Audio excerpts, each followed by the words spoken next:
El pasado 10 de septiembre fue el Día Mundial de la Prevención del Suicidio, el cual es la segunda causa de muerte de los jóvenes entre los 15 y los 29 años, según datos de la Asociación Internacional para la Prevención del Suicidio. De hecho, la Organización Mundial de la Salud declara que las enfermedades relacionadas con la salud mental incrementaron en el marco de la pandemia, pues esta desencadenó un aumento del 25% de prevalencia de la ansiedad y depresión en todo el mundo. Esta organización declara que durante los últimos 5 años en Colombia se evidenció un aumento de 34,6% en casos de personas atendidas por salud mental y comportamientos suicidas. Durante la pandemia, como a mediados de todo el proceso, digamos, hasta que ya pudimos salir nuevamente a la normalidad, me empezaron a dar ataques de ansiedad. Y fue complicado porque yo no sabía que existían los ataques de ansiedad. Entonces al comienzo me empezaron a dar síntomas físicos, yo creía que me iba a dar un infarto, creí que me iba a dar algo en la cabeza, bueno, pues debido a los síntomas me hicieron varios exámenes médicos y al final se concluyó que lo que estaba teniendo eran ataques de pánico. Entonces a partir de ahí empecé un proceso con una psicóloga clínica para poder básicamente tratar los ataques de ansiedad. A la vez una psiquiatra me dijo que tenía trastorno de ansiedad generalizada. Tedros Adhanom, director de la OMS, dice que la información que tendremos ahora sobre el impacto de COVID-19 en la salud mental del mundo es solo la punta del iceberg. Asimismo, una de las principales explicaciones del aumento de estas cifras es el estrés sin precedente causado por el aislamiento social en la época de cuarentena. Vinculado a esto se encuentran las limitaciones en la capacidad de las personas para trabajar, buscar apoyo a sus seres queridos y participar en comunidades. Sí me empecé a sentir muy sola, justamente pues porque uno no sale de la casa, no se ve con los amigos y pues por supuesto que fue un cambio pues, muy radical que pues llevaba uno empezando la vida universitaria y todo. Entonces pues justamente fue eso lo que me llevó a decidir cómo ir a terapia. Como que desde ese entonces creo que como que hay veces que tengo como crisis y pues otras situaciones similares, pero pues justamente como que creo que mi terapia me ha ayudado mucho. La Organización Panamericana de la Salud ha dicho que entre las estrategias de mayor efectividad aparecen, primero, sensibilizar los medios de comunicación frente a la conducta suicida. También aumentar las estrategias para la promoción de competencias socioemocionales. Asimismo, reducir la disponibilidad de los mecanismos de suicidio y, por último, mejorar la atención de los problemas y trastornos mentales. En lo personal, la pandemia se afectó a mi salud mental. Empecé a tener cambios de humor, empecé a sentirme muy triste, empezaba a llorar de la nada, pero yo no comprendía por qué lloraba. Digamos como que el hecho de estar todo el tiempo encerrada y viendo las mismas personas creara ciertos conflictos con las personas que estaba viviendo.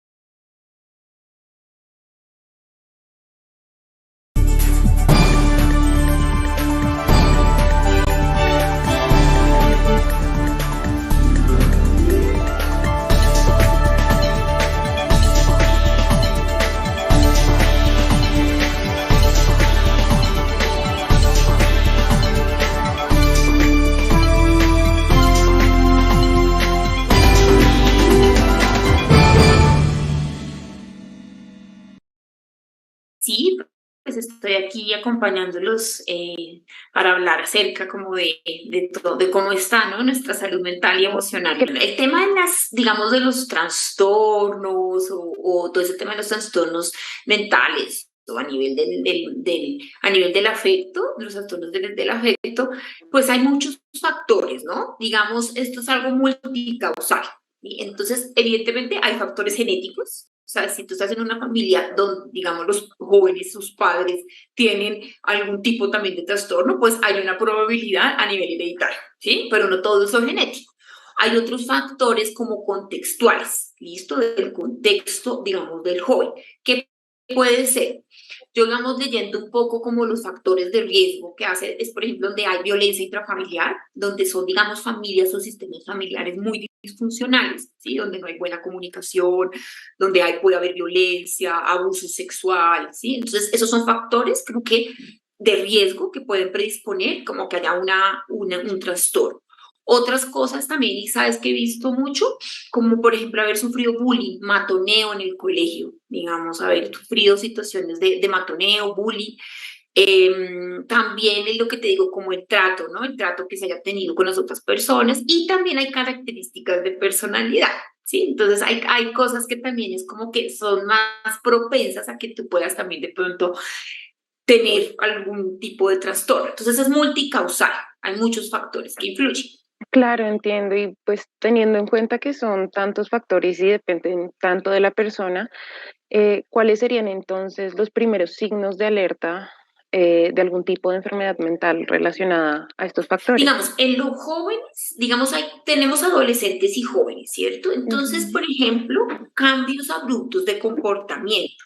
Por ejemplo, si tú ves como un joven o un adolescente que antes era muy sociable, ¿cierto? Tenía su grupo de amigos, demás, y de un momento a otro empieza a aislarse.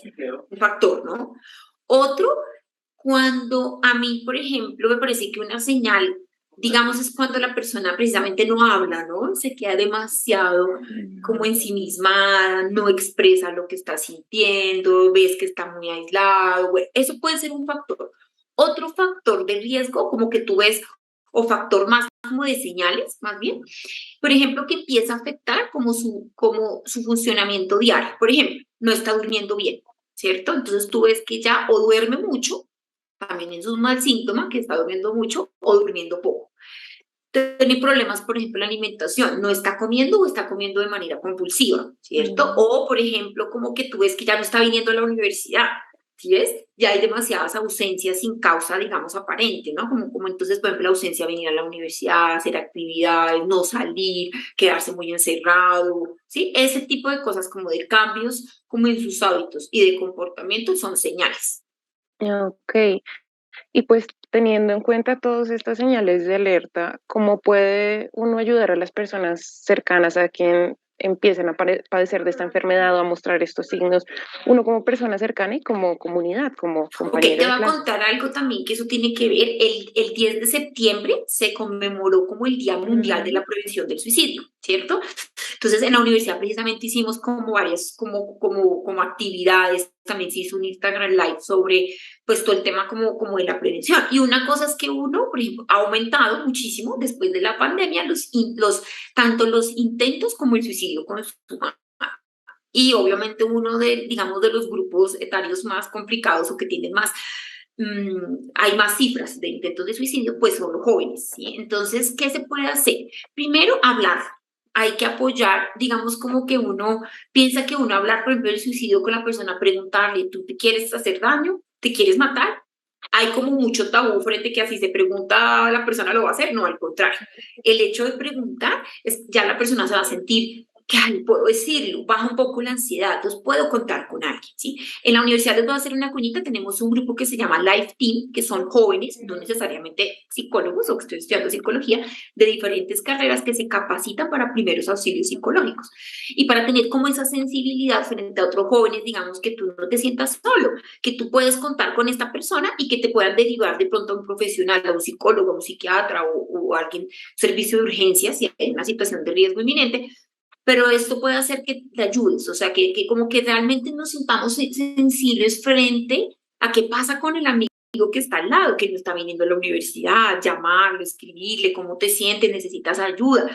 Muchas veces cuando estamos en estos momentos nos sentimos muy solos, como que no vemos esperanza y el hecho de decir, bueno, tenemos a alguien que esté conmigo y que por lo menos me pregunte, eso es un buen inicio, ¿ves? También involucrar a la familia, ¿ves? O sea, nosotros aquí como universidad, pues apoyamos, pero obviamente la familia pues es el entorno donde el joven está. Entonces, a veces hay muchos tabús, a mí me ha tocado muchos tabús y prejuicios frente a la salud mental. ¿Listo? Creo que los jóvenes a ustedes ahora son mucho más sensibles, lo entienden, pero a veces los padres piensan que es una bobada, o que eso no hay que pararle bolas, o que es capricho, o que los jóvenes ahora son súper sensibles y entonces no tienen, ¿sí? Entonces, no, hay que ponerle atención, como que hay que sensibilizar también a la familia. Bueno, sí, pues es sumamente importante tener esta red de apoyo y es bueno saber que la universidad también tiene estas redes de apoyo. Entonces, por ahora vamos a ir a un corte comercial muy breve y volvemos hablando del tema de salud mental, especialmente en estudiantes.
Bueno, y volvemos a Plaza Capital, hablando de salud mental, especialmente en nosotros jóvenes de la comunidad racialista. Y respecto a este tema, una pregunta un poco más de contexto. Acabamos de salir de una pandemia y nos gustaría mucho saber qué factores específicamente que surgieron a partir de la pandemia han afectado la salud mental de los jóvenes. Ok, te voy a contar algo, digamos, también leyendo como en estadísticas, digamos, según la OMS, digamos, la prevalencia de trastornos mentales aumentó un 25% a nivel mundial. Imagínate, después de la pandemia, es bastante, ¿listo? ¿Y por qué fue? Porque primero, pues, tuvimos 2 años encerrados, ¿cierto? Y donde la prioridad fue la atención del COVID. Entonces, obviamente, todas digamos, las unidades sanitarias, los médicos y demás, pues se focalizaron en atender, pues obviamente las personas estaban muriendo, pues en atender pues los enfermos y todo lo que pasó tan difícil del COVID. Entonces, se dejó un poco más encima, que no tenemos tanta presupuesto o atención a la salud mental, pues durante el COVID obviamente disminuyó, porque pues se dio prioridad a otras cosas. Pero esto, ¿qué pasó? Yo sí siento que después de lo de la pandemia, obviamente creo que lo que está más complicado han sido todo el impacto que ha tenido pues el COVID-19. ¿Qué pasó? Estuvimos 2 años encerrados, los jóvenes pues obviamente y todos, el hecho como de estar nuestros últimos años, por ejemplo, de colegio, ¿sí? Que son tan importantes y uno estar tan encerrado sin poder, digamos, uno no solamente va al colegio a estudiar, sino también a socializar. Entonces, eso influyó mucho, como que no pudimos, digamos, desarrollar nuestras habilidades sociales y después ya nos sacan. ¿Y qué pasó? Pues como que perdimos un poco lo ganado frente a nuestras habilidades y destrezas a nivel social. Eso es lo que yo veo mucho, por ejemplo, en los jóvenes de primer, segundo semestre, que les cuesta mucho el tema social, hay mucha presión en lo social, ¿listo? Entonces, eso también es algo que influye mucho porque hay como una especie a veces como de ansiedad social, puede haber hasta cierta fobia como encontrarse en grupos con pares, claro, porque estuviste encerrado 2 años. Eso es uno. Segundo, el tema académico.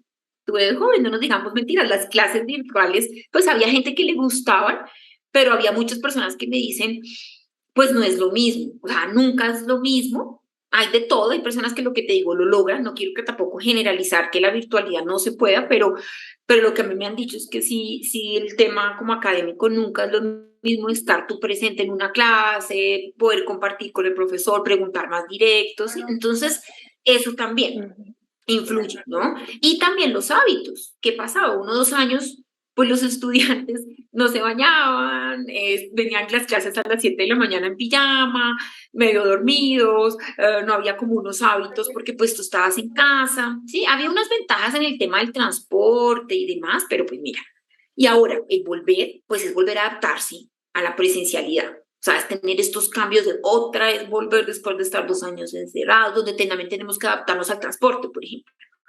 ¿Sí? No es lo mismo tú estar en casa, ver una clase después de la otra cuando tú tienes que tomar bus, Transmilenio, ir de un lugar al otro, estar en el centro, por ejemplo, acá, que tiene todo lo que implica el centro. Entonces hay muchos factores también contextuales difíciles para adaptar como a estos cambios. Claro, y pues nos estás comentando todas estas cosas que influyen desde la pandemia, pero a mí sí me surge la pregunta, ¿por qué es la universidad como un punto tan específico de quiebre para la salud mental de los jóvenes? En esta época de tanto cambio, de pronto, ¿qué es lo que hace que existan tantos problemas a nivel de salud mental durante estos años de la vida? Y yo creo que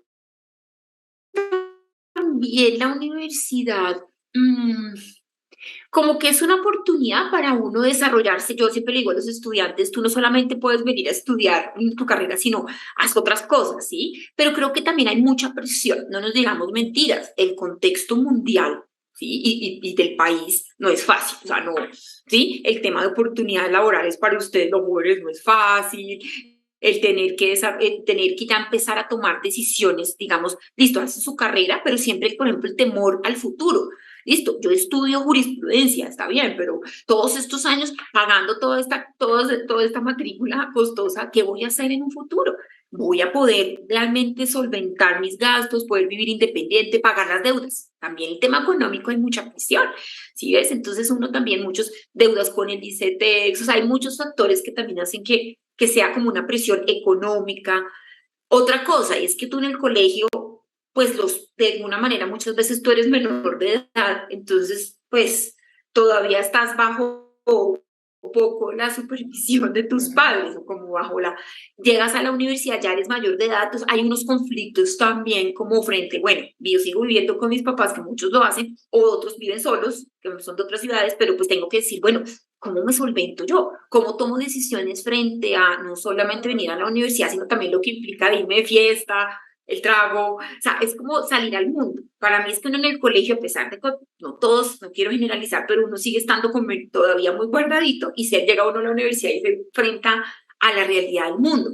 Cosas muy chéveres, pero también cosas difíciles, ¿no? Desde las sustancias psicoactivas, desde cosas que te pueden poner en riesgo. Entonces creo que uno está todavía como decir, son muy jóvenes, y cómo tomo decisiones frente a todo lo que me trae, pues otra vez como salir a la vida y al mundo. Por eso creo que la universidad es una etapa muy chévere y me parece como de grandes posibilidades, pero también es una etapa que implica muchas cosas, ¿no?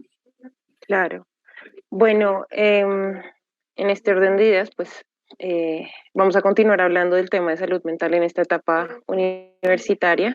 Entonces vamos a un breve corte comercial para ya continuar hablando sobre el tema.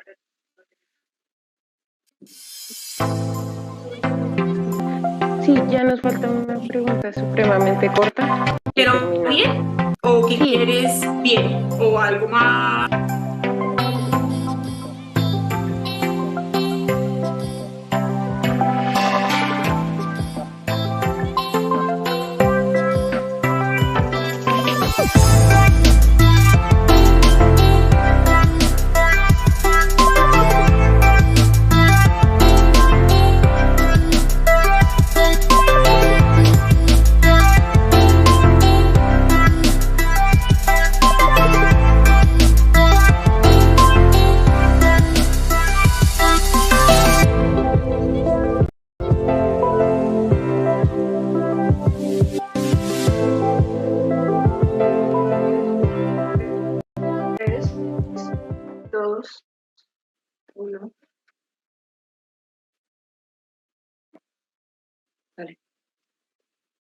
Y volvemos con la psicóloga Laura Victoria Haik, que nos está hablando acerca del tema de salud mental en jóvenes y en especial en esta época universitaria.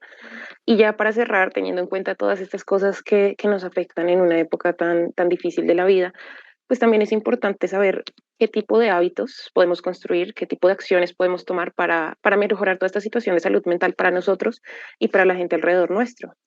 Ok, sí, bueno, te cuento, hay varias cosas que podemos hacer. Mira, aquí en la universidad, específicamente aquí en la Universidad del Rosario, nosotros como que nos hemos dado cuenta en este último año con todas estas dificultades en salud mental que no solamente es asistir a la asesoría psicológica, o sea, hay que pedir ayuda profesional y está bien, pero también tiene que haber un compromiso de cada uno frente a su salud mental. Entonces, para eso estamos en este proceso, hicimos unas rutas integrales de salud mental, y es que el propio estudiante, listo, asista al proceso, por eso no solamente, o sea, no solamente asistiendo o al psicólogo o de pronto al psiquiatra de manera externa o tenga su psicoterapia externa, que es muy importante, sino también haga cosas por sí mismo. O sea, hay temas de la propia gestión, autogestión frente a su salud y a su salud mental, ¿ves? Porque pues el psicólogo no va a estar al lado tuyo diciéndote haz esto, no, sino tiene que haber una corresponsabilidad, ¿listo? Entonces, ¿qué se hace? Que el estudiante, por ejemplo, los hábitos, entonces nosotros en la decanatura del universitario es hacer ejercicio,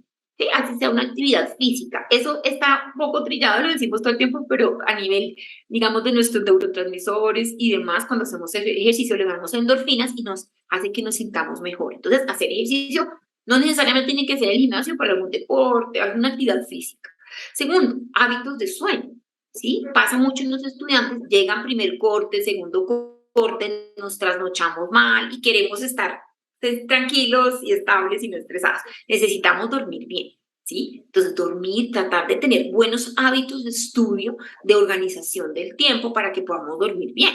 Porque entonces, claro, llegan las épocas de parciales y estamos desbordados, nos tomamos 3 Red Bull, no dormimos y no comemos bien, pues cómo no vamos a estar desbordados. Entonces es como tener esos comportamientos de autocuidado, dormir bien, comer bien. Tengo estudiantes que dicen que no desayunan o que no almuerzan y después se nos desmayan. Entonces, dormir y comer bien, hacer ejercicio. Y yo sí siento que, ¿sabes qué es claro? Entonces, el tema de las redes de apoyo. Hay estudiantes jóvenes que obviamente por su personalidad de pronto pueden ser mucho más sociales, otros más tímidos, pero tratar de activar redes de apoyo. Yo siento que hay como mucha soledad, y te lo digo, ¿ves? Entonces hay que activar, creo que muchas veces vienen a mí, no solamente es porque tienen ganas de hablar, hay mucha soledad. Y no quiero satanizar el tema de las redes sociales y demás, pero hay que saberlas utilizar. Realmente nuestros seguidores son nuestros amigos completamente, van a estar ahí. Entonces, las redes sociales están bien, pero también a veces demasiado nos hemos enfocado en las redes sociales y a veces los amigos reales con quienes contamos y que si tenemos alguna dificultad podemos llamar y decir, oye, quiero salir. O sea, activar nuestros amigos reales. Pocos están bien, pero significativos, ¿cierto? A nivel familiar también, poder hablar, mejorar la comunicación con nuestras familias, con las personas que están con nosotros. Las mascotas, te lo digo, las mascotas, más tu generación y la generación ayudan un montón a que nos sintamos más tranquilos, ¿sí? Y no sé, y hacer cosas en el día a día. Veo mucho que hay demasiada exigencia, ¿sabes? Como que nos desbordamos, es porque queremos ser perfectos y hacer muchas cosas y ser perfectos y no somos perfectos, somos seres humanos que estamos aprendiendo, entonces que nos permitamos también como ser más compasivos con nosotros mismos y decir, bueno, estamos aprendiendo, no nos va a ir todas las notas, van a ser de 5, pero estamos en un proceso de aprendizaje, tenemos que tener tiempo para descansar, para hacer otras actividades extracurriculares en la universidad. O sea, la universidad no solamente viene a las clases, hay grupos culturales y demás, ¿no? O deporte, o bueno, lo que no le puede gustar. Entonces, ¿cómo equilibrar un poco? ¿Sí? Esas cosas siento. Y el tener amigos, al salir, o sea, me parece que hay que disfrutar también la juventud. Claro, todas estas cosas son sumamente importantes. Entonces, muchas gracias, Laura, por acompañarnos el día de hoy, por darnos toda esta información sobre pues cosas que uno realmente debe buscar y debe adquirir como hábitos para mejorar esta situación.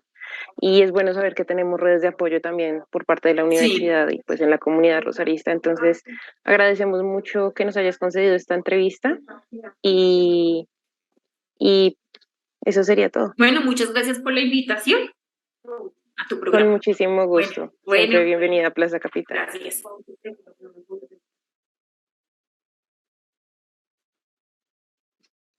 Listo. Listo.